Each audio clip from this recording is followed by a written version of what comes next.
C'était un topo qu'on a préparé en collaboration avec Dan Benamou, qui est anesthésiste, mais aussi avec une sage-femme et un pédiatre.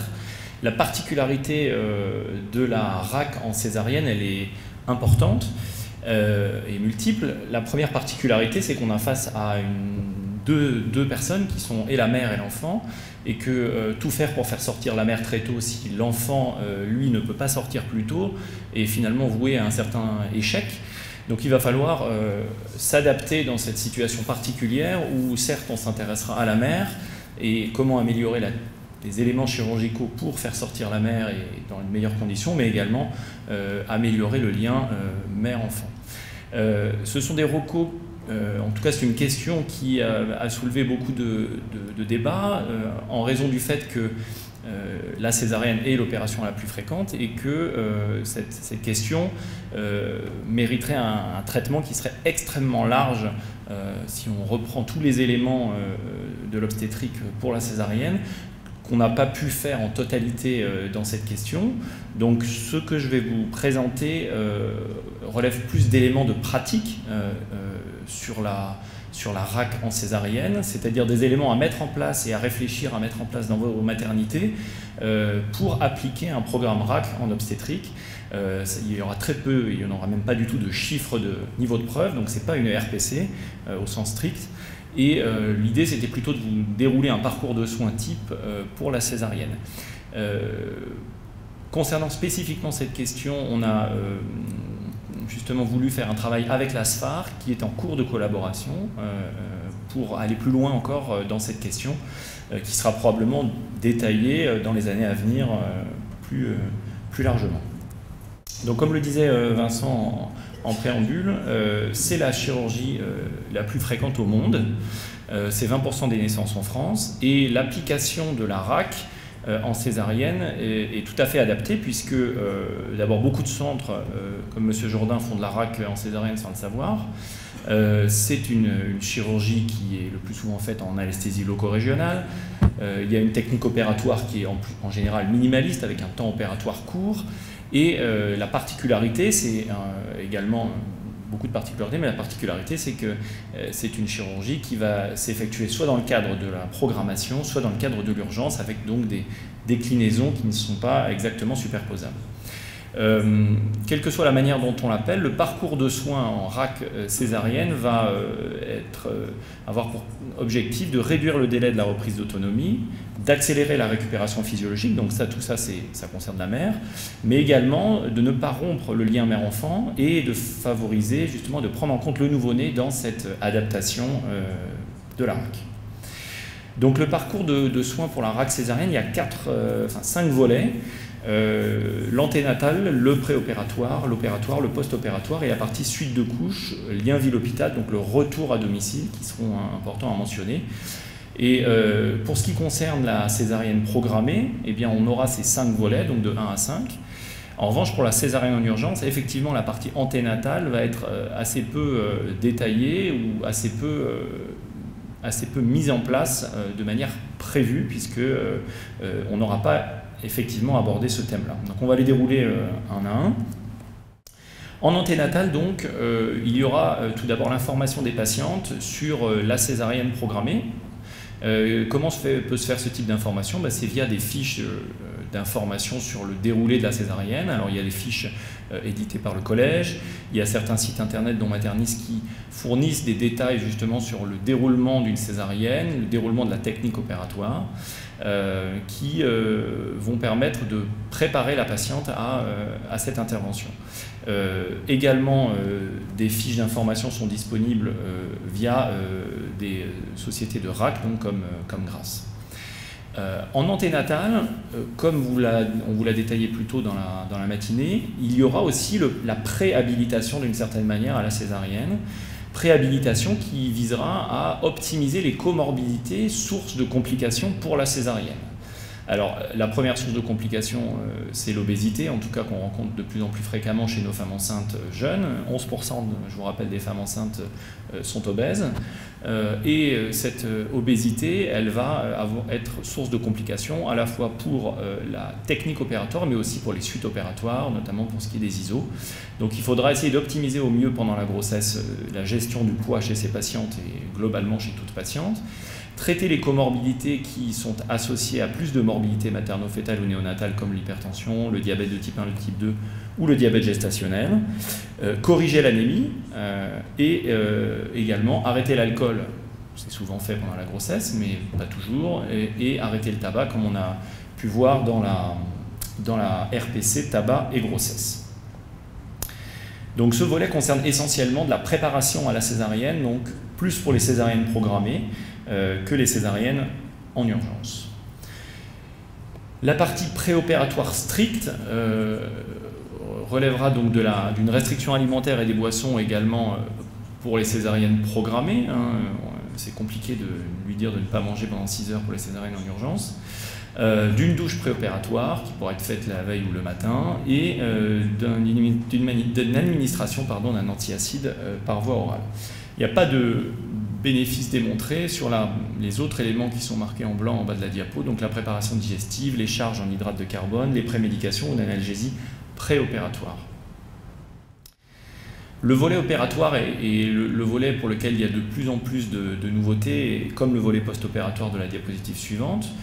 Les sociétés savantes et les publications récentes s'accordent à la réalisation d'une désinfection cutanée avec un dispositif, un produit alcoolique, que ce soit la chlorhexidine ou la bétadine, avec, selon certaines publications, une supériorité de la chlorhexidine pour la partie cutanée, mais qui reste en débat. En tout cas, ce qui n'est plus débattu, c'est le fait d'utiliser un produit alcoolique pour la désinfection cutanée. De nouveaux travaux émergent sur la désinfection vaginale, cette fois avec un produit non alcoolique, pour les patientes qui ont des césariennes en cours de travail ou pour des patientes qui ont rompu la poche des os, afin de diminuer le risque de complications infectieuses. Donc ce sont des éléments qui vont probablement émerger dans les années à venir et qui sont déjà mis en place dans certaines maternités. Les choses plus classiques telles que l'antibioprophylaxie péropératoire, la prévention des nausées et des vomissements, la prévention de l'hypothermie, une technique opératoire éprouvée, c'est-à-dire avec un minimum de gestes à réaliser. Il y a de grandes publications sur des détails de techniques opératoires, des choses à faire ou à ne pas faire, dont les niveaux de preuve pour l'instant sont très variables. Et enfin, l'administration systématique du thyrotonique, comme ça avait été mentionné déjà dans les RPC sur l'hémorragie du postpartum préalable. Pas d'indication en revanche de réaliser de remplissage vasculaire au moment de cette phase opératoire. Dans la phase opératoire, on pensera également à l'enfant. Concernant le clampage du cordon, des publications, vous savez, sur le clampage retardé du cordon, notamment chez l'enfant prématuré, qui montrent un certain nombre d'éléments favorables, qui pour l'instant ne sont pas à réaliser de manière systématique, comme ont été mentionnés dans les recommandations sur l'accouchement prématuré il y a quelques années. Donc le clampage retardé du cordon sera envisageable, que la césarienne soit faite prématurée ou à terme. Il faudra favoriser le pot à pot en salle de naissance pour améliorer le lien mère-enfant, en salle de césarienne, pour améliorer justement le lien mère-enfant et faciliter les suites de couches immédiates. Et puis la prise en charge du nouveau-né sera adaptée à la situation dans laquelle la césarienne sera réalisée, c'est-à-dire avec une équipe de pédiatrie ou de néonates dans les situations et les mesures de réanimation néonatale dépendantes du contexte de réalisation de la césarienne. En post-opératoire, beaucoup de nouveautés, ou pas vraiment en fait, tout dépend de ce que vous appliquiez déjà dans vos maternités. Ces éléments avaient déjà été évoqués par Dan Benamou et moi-même sur les recommandations du postpartum en 2015, où nous avions déjà traité un certain nombre d'items. Et on retrouve donc parmi ces items la prophylaxie des nausées et vomissements qui est multimodale, des éléments qui sont très importants dans la RAC et encore plus pour la césarienne, que sont la réalimentation précoce, avec la réadministration de liquide D, H2 et d'une alimentation plus diversifiée à partir de H4 et d'une alimentation complète aux alentours de H8. Le lever précoce, si possible dans les 6 à 8 heures post-opératoires, donc le premier jour, avec aide. Le maintien d'une voie veineuse périphérique pendant 24 heures afin de se prémunir des éventuelles survenues d'hémorragie du postpartum qui vont donc jusqu'à 24 heures pour l'hémorragie postpartum précoce.